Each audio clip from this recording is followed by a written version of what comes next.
Thank you for tuning back into another video. Today we will be teaching you how to become a Skewb god. For this tutorial, we will be teaching you how to solve a Skewb.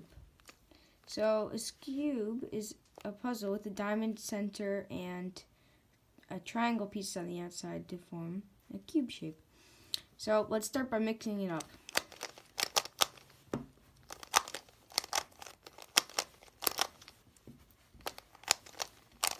Okay, so now what we will be doing is solving the white layer.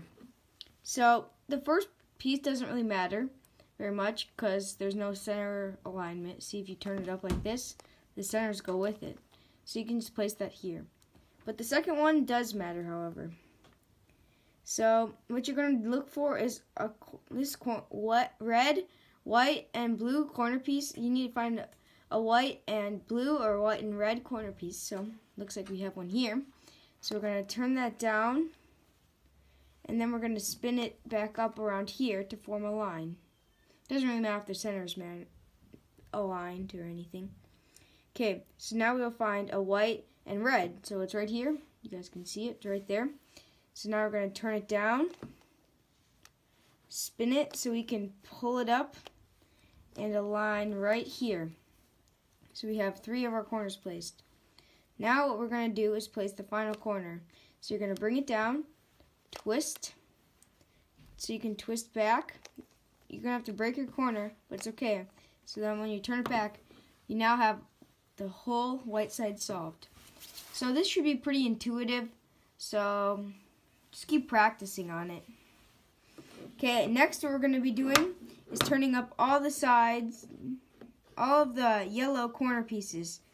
So we're going to start by twisting them up. So you're going to either have this case where there's 2 of them solved diagonally, in which for this you can just go like this, face the yellow piece corner to you and go down, down, up, up.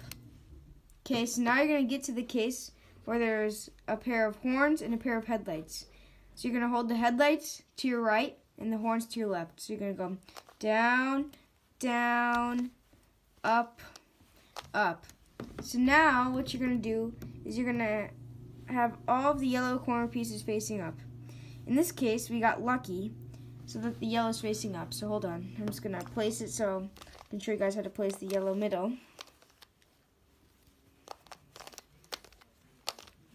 Okay. So now that you have all the yellows up, we're going to try and place the yellow middle back in again. So what you're going to do is you're going to hold the yellow middle facing away from you. You're going to go down, down, up, up. Then you're going to rotate it 180 degrees and go down, down, up, up. Now you have your yellow and your white side solved. So now what we're going to be looking for is one of the green or orange or blue or red middles that's going to be solved with the corners. So it looks like we don't have any here, but that's okay. So now what we're going to do is we're going to twist the cube like this. So the yellow's on this side and the white's on this side. And we're going to do the same thing. Down, down, up, up. Rotate 180 degrees. Down, down, up, up. So now your yellow and your white sides should still be solved. And now you have one middle solved. Okay, so now you're going to look for opposites. So an opposite, okay, here's an opposite. And you're going to hold the opposite facing to you and the solved one to the bottom. And you're going to do the same thing you did for the yellow middle. You're going to go down, down, up, up. Rotate 180 degrees. Down, down, up, up. You've now solved your Skewb. Congratulations.